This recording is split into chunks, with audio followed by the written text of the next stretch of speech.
আসসালামু আলাইকুম সবাইকে। আমি আজকে রান্না করব শোল মাছ।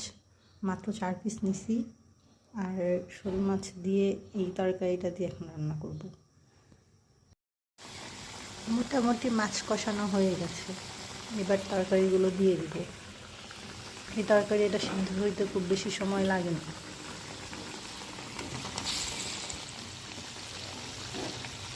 এখন মাছ আর এই তরকারি দুইটা একসঙ্গে সিদ্ধ হয়ে যাবে।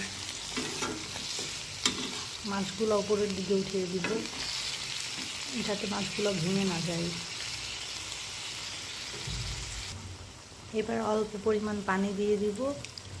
এই পানি দিয়ে তরকারি সিদ্ধ হয়ে যাবে, আবার একদম রান্নাও কমপ্লিট হয়ে যাবে।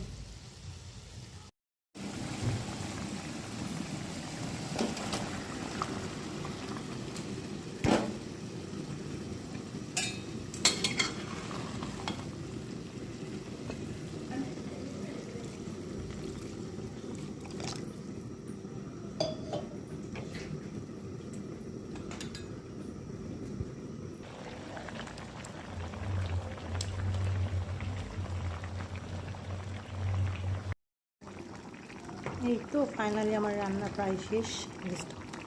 কয়েকটা টমেটো দিয়ে নামিয়ে নেব। টমেটো সিদ্ধ হতে খুব বেশি সময় লাগবে না, জাস্ট এটা হালকা সিদ্ধ হয়ে গেলে এটা নামিয়ে নেব। এই তো ফাইনালি আমার রান্না কমপ্লিট।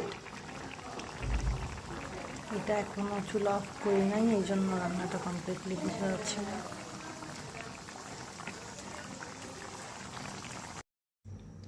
আলহামদুলিল্লাহ, আমার রান্না শেষ। এটা আমার রান্নার ফাইনাল লুক।